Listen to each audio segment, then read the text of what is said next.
Okay, welcome to the dungeon.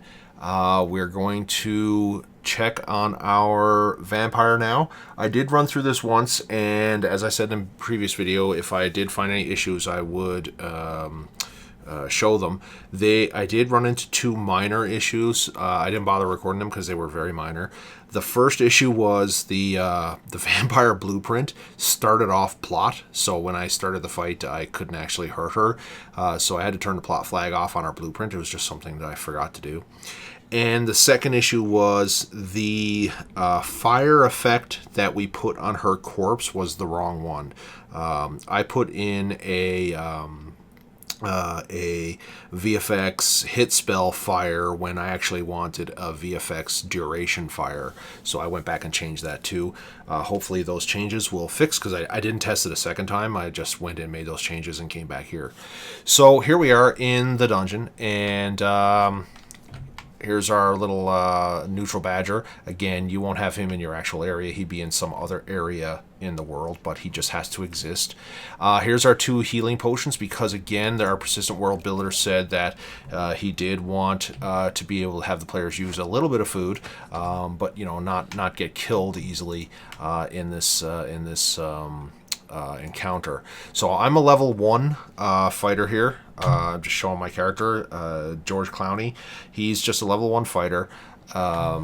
It's pretty much the most basic character that you can get for Neverwinter Nights 2. So I figured I'd actually just test with him.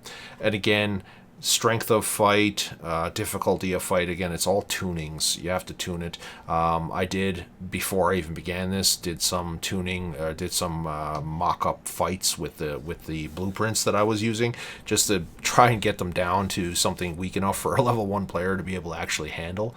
And I think I did okay on that. So those are the ones I'm using.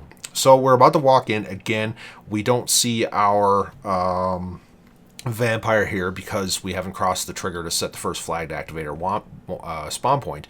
But when we get a little closer, she should appear with her spawn in effect, and the fight should start right away. So let's walk in and see what happens. Sure enough, our battle music changes and gets started. She says, "You shall succumb to my powers, mortal," and we start fighting. So let's get the fight on the road here. I stripped all of her gear and all of her abilities. She's just using a dagger here. But she can hurt me and I can hurt her. She can potentially kill me, but we'll see how it goes. We'll get her down. And remember, she's immortal. I can't actually kill her, but I can do some damage to her. So we'll get her down, and the fight should stop, and she should say some things. Yep, a little bit of sound. She's a little bit of a growl there. I have yet to regain my strength. Come serve my mistress once more. And her skeletons start to spawn. So we're going to try and kill a few of these. And I've made these guys relatively weak too, so that they don't build up too fast on me and cause me to get swarmed. She's over there now performing her mock-up heals, watching the show from her spot. Again, there's another mock-up heal. I'm getting 1, 2 skeletons, 3 skeletons here. So hopefully I don't get too swarmed and get killed. I may have to use a potion because I'm getting low. So let's throw a potion on there. There we go. Healed up a bit. And good thing I have Cleave, because Cleave actually gives me a free attack after I kill a skeleton. So that's actually helping me quite a lot in this fight, is the Cleave ability. But again, many characters may not have that feat.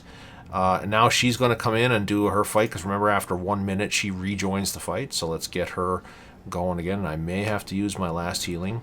We'll see. Got to get her down again. Now the skeletons are all dead and she rejoined. We'll move on to her second near-death experience, hopefully.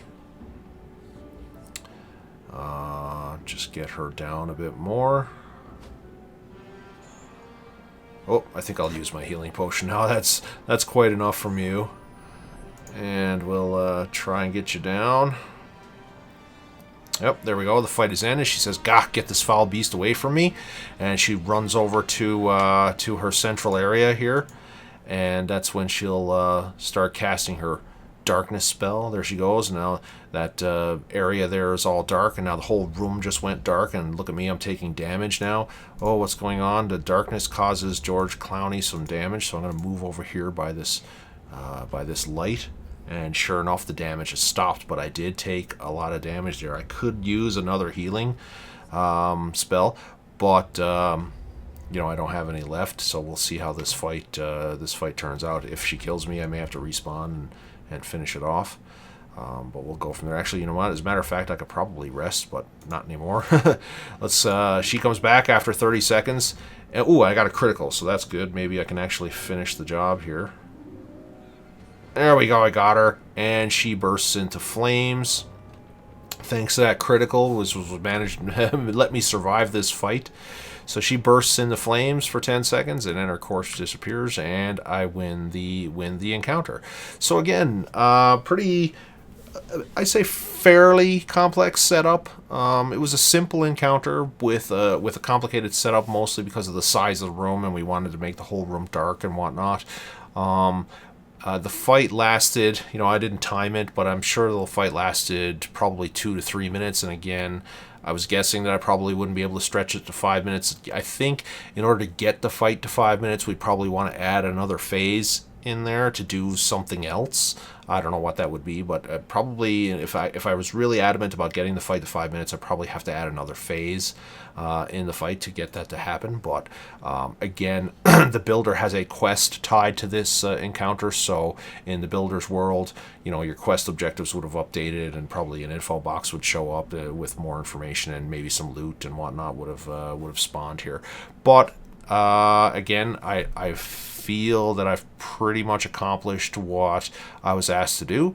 And again, hopefully, shout out to you guys. I'm really pleased to see you guys are using the Legends plugins and doing some really cool things like this. I'm actually kind of excited to see some of this stuff on your persistent world, because I'll definitely be playing on it to see some of these kind of cool encounters that you guys are going to be setting up. So thanks again. A shout out to the Molior RS persistent world. They've been doing some really good work over there. So check them out. And again, thanks for watching.